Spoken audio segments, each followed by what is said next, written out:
Stratospheric pheasants, Batman. We're out on a high bird day with screamer specialist Ross Neville. Maths, French and shooting. We go to the school that puts guns at the heart of the curriculum. And we join a field trial in Bedfordshire on Paul Childerley's shoot where one of the guns is Crow. Welcome to Fieldsports Britain.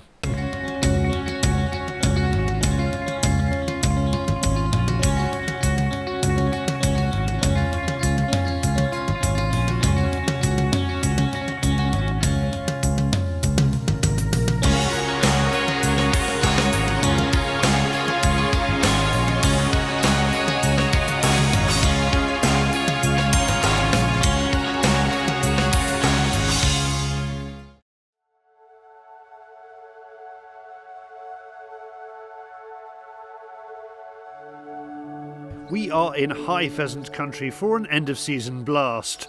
Ross Neville has kindly asked us to join him on a pheasant shoot at the famous Warter Priory estate. 12,000 acres of God's own Yorkshire, offering some of the best high pheasant shooting and partridge drives in the UK. Typically, I'll be using either a pair of Croft Super Sports or Croft Parcours. However, today, and very kindly, Browning have asked me to try out a B15 single gun today. So we're going to see how that performs. The cartridges that we will be using today are a mixture between Hull and Fcha. Yeah, very excited to get onto the first drive. We'll be shooting 4 drives today all the way through as it's the last week of January, and we'll be chasing the light. We will also be trying to outrun the fog, not ideal for spotting the really high birds. Some may avoid detection up in the thick stuff. At the first drive, called Brambles, Ross starts to put the 30-inch barrelled Browning B15 through its paces.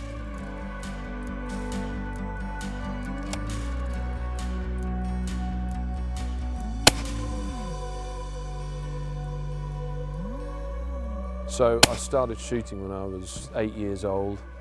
I had a 28 bore side by side. And from then on, I've just been shooting mad. Even though I sound as English as they come, I moved to the States 13 years ago where I live and work in Florida, Palm Beach, and I have 4 children. Just want to say a quick special hi to Winston, who is my 6-year-old son that watches Fieldsports Britain with me every week. We really love watching it together. So Winston, hopefully you're going to see your dad shoot some good high pheasants now. So we've had probably about 30 shells now with the B15 Browning. Superb. Handles really well. Here's one coming right now.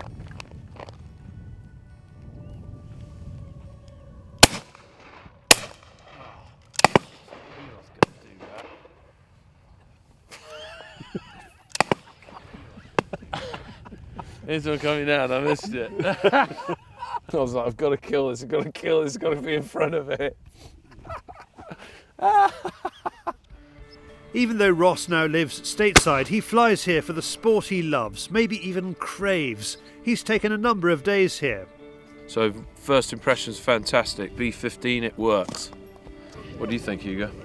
Very impressed, yeah. Good looking gun. We've got it choked up at 1/2 and 3/4. Not too tight. Shooting Fcha and Hull through it. Fibre, obviously. Very impressive.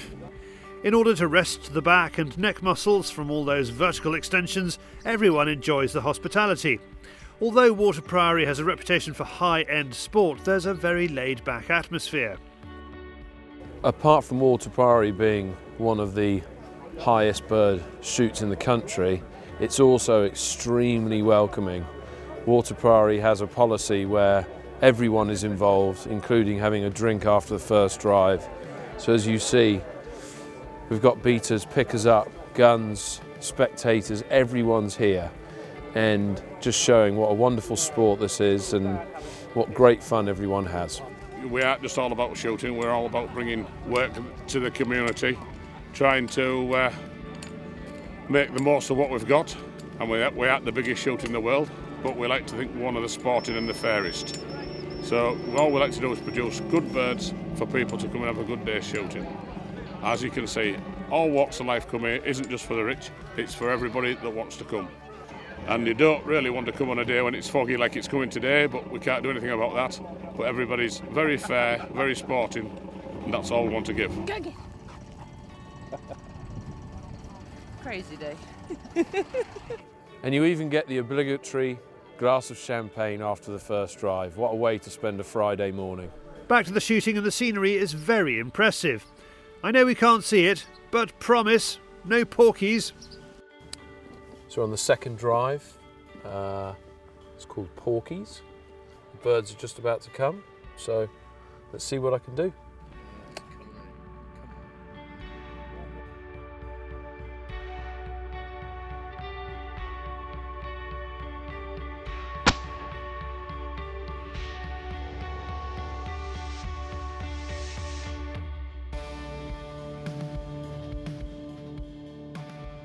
The shoot itself, under us, our little regime, it's been going 17 years now. But Warter Priory is steeped in history. It goes right back to the early 19th century and gone right through. I mean, all the kings, all the prime ministers, Churchill, they've all shot here over the years. But what we are having, we think what we call an healthy shoot now, where we're promoting ladies and children to come as often as they can. We think it should be a tool going out compulsory to go beating at least twice a week, fighting obesity. We think it's a good thing. We've got lots and lots of children coming up. And also with the ladies, it stops the bottoms going south, and they all like to come. And we can see, what, maybe 50% ladies today.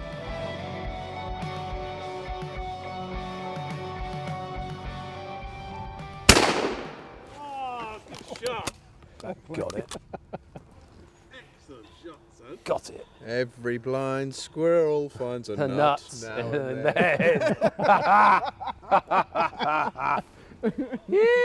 then. Well shot. As we move on to the next drive, what are his top tips for shooting stratospheric birds? Make sure you're tooled up with the right equipment, right cartridge. Doesn't have to be massive. Shot size, I think, is very important this time of year. You want to be using a 5 or a 4. Doesn't need to be a 36 gram, a 32 will do it. But the cockbirds this time of year are extremely strong, well feathered up. And of course, you know, we want them to be killed cleanly and effectively. The most important thing. We don't want injured birds. Chokes, you know, people, it wouldn't be a bad thing if they went on a pattern plate every now and then and had a look at what their guns do with different cartridges. That's something a lot of people neglect to do, isn't it? It is actually. You know, the American market, certainly if they're going clay shooting, they'll pattern their guns every time they go out. And we don't do it. And people would benefit. And it was also give people a clue at what's happening with their eyes. I mean, eye dominance changes all the time with age, tiredness, work, stress.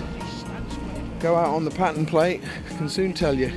We are on the last drive of the day, the fourth drive, and the anticipation levels are still high. Just in case, Ross is wearing his lucky colour. You know, I love, for some reason, I've always loved wearing pink, so I always wear a pink shirt, always wear a pink tie, always have pink in my tweed, and obviously pink socks. And I'm extremely, like I said, fortunate to be out here, really enjoy it. Not everyone can pull it off, but it certainly sets off his eyes. The engraving on this gun is just beautiful, and it fits me very well, it moves very well, and on the high birds, stuff that I like to shoot at, it's performed very well.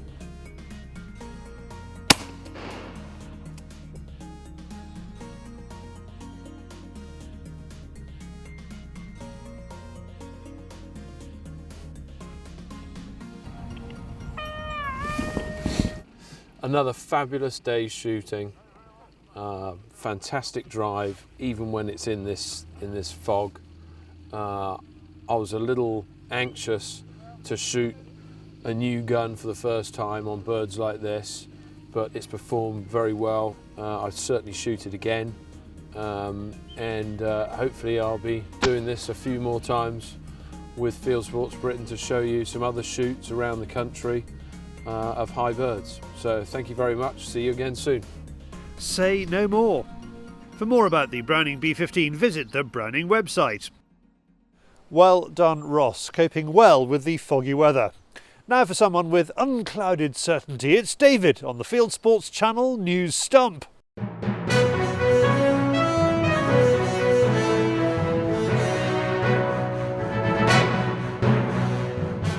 This is Fieldsports Channel News. The Army is getting behind game meat. Following the Colchester Garrison shoot, 4 military chefs had a cook-off using field kitchens with game just shot, plus a little venison. Guns enjoyed a delicious hot meal in the chilly weather, proving that shooters, as well as armies, march on their stomachs. A huntsman from Northumberland has played a trick on the Antes. Ben Stocksfield drove out from the kennels with, as usual, 2 cars full of saboteurs following him. After a few miles, he gave them this treat. The trailer's empty. Then he walks over to film the people in the cars who don't want to be recognised. Why these people think they have to follow me, masked up all the time, intimidating me, harassing me? All of them. Why? Famous grouse whisky has launched a new brand called Black Grouse, and to celebrate, it's raising money for black grouse protection. It has raised £600,000 so far and has decided to donate it to the RSPB, the charity that's working to ban grouse shooting. While grouse shooters take on the hard work of black grouse conservation, the RSPB is working hard to accept 50p per bottle of black grouse whisky sold. The famous grouse marketing director Susie Smith says she's thrilled. Here's another reminder to pick up litter in the countryside. A deer that found an empty glass bottle has died. The animal put its tongue into the bottle and it stuck there. It smashed most of the bottle off, but the remaining neck of the bottle constricted blood flow to its tongue, which then started to rot. And finally, a film of a lad facing off a kick from a shotgun has gone viral. Anthony Campbell from Illinois is shooting 2-shot from a 12-gauge, a coyote round, and it bites back. Huh? I don't know which one's better, double or buffer. Don't two. Okay. You are now up to date with Fieldsports Channel News. Stalking the stories, fishing for facts. Thank you, David. Now look at that monstrosity up there, isn't it? Appalling. As some of you may know, we carry advertising to help grease the wheels, and we do other stuff too. Here we're helping a TV advertising tech company that produces this extraordinary piece of kit. You see, if I change sides like this, the advert changes too. And not a bloke with a ladder nor a pot of paste in sight. If you want to get in touch with these people, they're called Celerio.io, or you can speak to them through us. Next up, Paul Childerley has got a field trial day in Bedfordshire, and he's wondering who he should invite to get the birds on the ground. I wonder, who should he ask?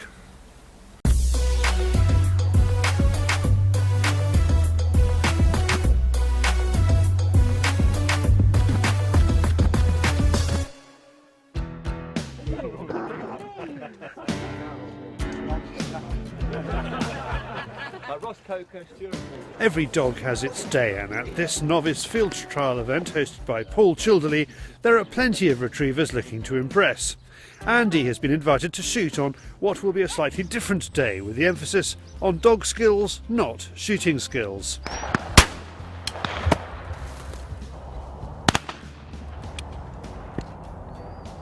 Denied. Trial is basically going from A to B and getting the bird back as efficiently as possible. It's got to go out with work and ability. It's got to go out hard and then get its head down and hunt. We're looking for a game-finding dog. After the pegs are drawn, the guns make their way to the marks with an impressive entourage. So I'm just here just to try and coordinate people, make sure we've got enough dogs ready for the judges. So coordinating between the gallery and the judges, and making sure things run as smoothly as possible. The weather's good, but not ideal for shooting. There is no wind, and the birds will be flying directly into the bright sunshine. As you can see, they're just over here at the moment. They're just working out where everyone's going to stand. It can be a long day with the dogs, but if everything goes all right, it shouldn't be too bad. I think we're doing a couple of 3 drives with the dogs, and then we're going to have a couple of drives without the dogs, or without the field trials. But no, it's a nice day. Not ideal conditions, no wind, bright sunshine.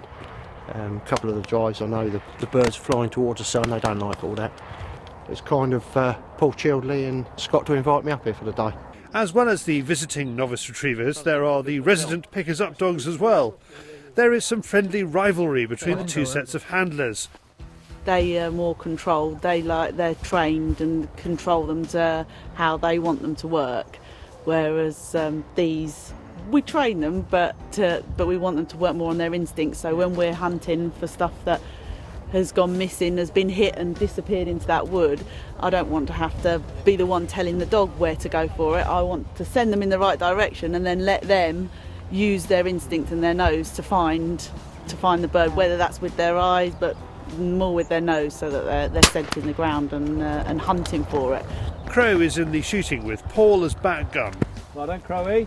I'm just waiting for my moment to wipe his eye. It's only going to take one. I'll say it loud enough so we can hear as well. Unfortunately, 3 dogs crash out of the trial before they've even been sent on a single retrieve. A dropped partridge is too tempting and the dogs break. With the first drive done, it's now the trial dogs and handlers' chance to take centre stage. The judges aren't just looking for work and ability. They're looking for the absolute ultimate dog that a gun would want to shoot with. Right, so it's the dog that pleases the most. They have to sit still, obviously, because if you're shooting, you don't want to be disturbed by your dog. They have to be quiet because you don't want to be disturbed by your dog. And then they are the most one that is a team player. So they have to take responses from the handler. The handlers are so scared, they're not looking to see where the birds are coming down, but the judge will tell them where the bird is, and then the dog has to go and find it. So we're looking for a dog that will hunt well, stay in the area, tell them where we want them to stay, and they get their nose down and see if they can find a bird. I'd like to get this dog out of novice this year. She's 2.5. Her brother's won a novice trial, and then I can work on her sort of open trial skills during the summer. After she's had a litter of puppies, actually. So yeah, that's what she's doing next. The day has been a hectic one and Paul has been busy, but he's pleased with how it's going so far. I think they're down to 4 dogs now, so we're nearly done. There's Mr. Crow there, shot some nice ones, didn't leave me one. But yeah, we've got a good team of guns today that can actually shoot the birds well, which is always helpful for those guys that are picking up. So yeah, it's so far it's been so good. We started off with 14 in the running, and it's down to these last 3 here. And as you've just seen, they work really well. They're trying to pick a prick partridge at the moment, but they're trying to pick it blind. It's gone right over the top of the hill. So they've just gone up to see if they can find it now. After a bit of a delay and the dogs being sent on multiple retrieves, the judges cannot come to a conclusion. That doesn't mean that there isn't a trophy given out at the end of the day, though. There is still the Guns Choice Award, and that accolade goes to Eleanor Nunnally and her dog Nala. First season trialling, yeah. And she's done pretty well in novices, got down to the last 4 on a couple. Yeah. One's Guns Choice, and then she's had a second in her first all-age stake and Guns Choice there, so tough to bits really. So nice quick dog. Yeah, nice fast. Yeah, it is. Yeah, little pocket rocket. It's been a great day and the novice trial will be back at Paul's next year. For more about shooting at Paul's, go to childerleysporting.co.uk. Shooting sports are so multi-layered. Thank you, Paul, thank you, Crow, and thank you everyone who took part in that trial. Now, who says English schools are mealy-mouthed about guns? Alex Howell is off to a school that teaches shooting.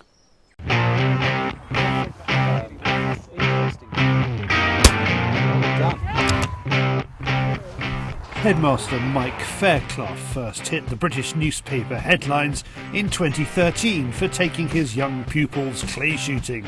This launch into the media spotlight could have gone horribly wrong, but it didn't. Helped by his eccentric styling and charm, he found plenty of column inches and airtime to explain his alternative teaching skills at West Rise Junior School in East Sussex. Alternative for some, but not all. There's an alarming rise in the reported cases of anxiety and depression in young people. Well, in order to combat that, we need to make sure that children are more resilient. Now, in order for them to be more resilient, we have to get them out of their comfort zone. So that means taking them outside when it's snowing, when it's raining, when it's cold, so that they have new experiences, and then they gain more of a resilience, which then, of course, equips them for later life. Mike leases an area of land from the local council. After some run-ins with trading standards concerning movement licences, some well-received advice from a like-minded trading standards officer meant they invested in some water buffalo. We're on the site of the second largest Bronze Age settlement in Europe here. So 3,000 years ago, the ancestors of the children would have been hunting and fishing and living on the land here. So we wanted to replicate that actually out on the land. So the next day, Alex and I went off and came back with 6 water buffalo, which now roam across these marshes, and they sort of became the mascot of the school. Following that were things like forest school, which is where children learn to light fires safely and to cook over an open fire, and that started to develop, and it's a kind of organic evolving project. Mike says he couldn't do it without the support of the parents and his staff, and contrary to popular belief, there were no complaints about the students shooting. I've got the best group of parents you could possibly ask for, so they're all they endorse everything that we do. No one's ever been critical. They like their children being outside, they like their children learning new things, whether it's shooting, whether it's preparing game, whether it's learning to use fire or knives safely. They're 100% behind us the whole way. Alex Richards is the farm manager. His own children have been through West Rise and he believes you can see the difference.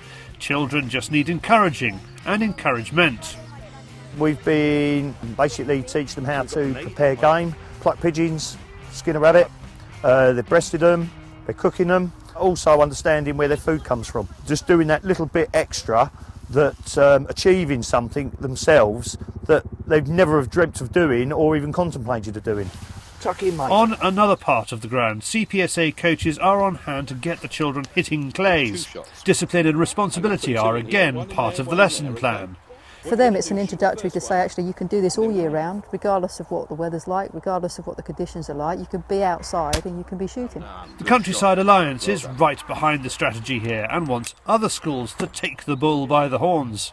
We're hoping people see what's going on here at West Rise, and that can be a catalyst for other schools to see that actually that's something we can be involved with too. They just need to see what these children are getting out of it. You know, yes, they're having a fantastic time, but they're building skills, they're working together, they're out in the great outdoors. We're always hearing about how kids need to be away from their technology, out in the countryside. That's what's happening here. And yeah, if other schools can see this and go, you know what, we want a part of that, then that's job done. That's what we're after. If you like Mike's philosophy, he's just published a book called Playing with Fire, Embracing Risk and Danger in Schools. And it explains that the authorities don't stifle children's outdoor experiences. Schools do. And if you live in the UK, you'll be able to see Channel 4's film about West Rise School later in the year. Now from West Sussex to the wider world of hunting and shooting on YouTube, it is Hunting YouTube.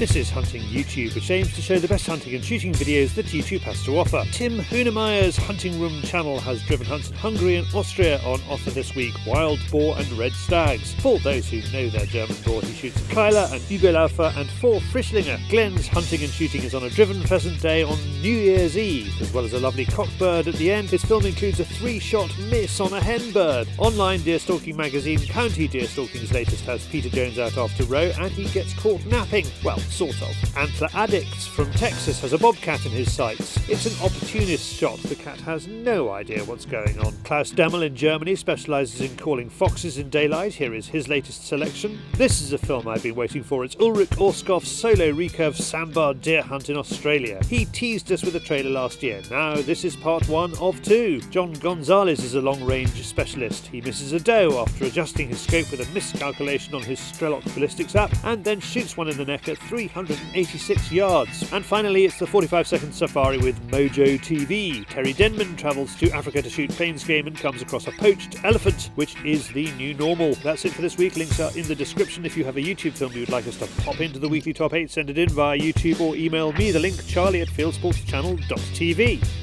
Also out this month is Club Digweed. In this month's Club Digweed, George is hosting a game shoot on ground he's worked for more than 20 years. He explains the challenges of working with different conditions to make every day count. And we see the choreography that goes on behind the scenes. The reason I walk around with an umbrella, just so that you know, is that if you stand there with a flag day in, day out, you'll get tennis elbow. So I stand there with an umbrella and I don't get it. Plus he tells us about the tractor fire that gave him a bit of a scare. A lot of people would love to have seen me stay in it for about another hour. But, you know, one of those things. It's all in this month's Club Digweed. For more information about joining the club or downloading the show, go to georgedigweed.com. All right. Going to cook for me tonight? No. Well, that's it for this week. If you haven't done so, please pop along to our website, fieldsportschannel.tv, where you can click to like us on Facebook, follow us on Twitter, subscribe to us on YouTube, or pop your email address into our constant contact box. And we'll contact you about this show, Field Sports Britain, which is out 7 p.m. UK time every Wednesday. And this has been Field Sports Britain. Good hunting, good shooting, good fishing, and goodbye.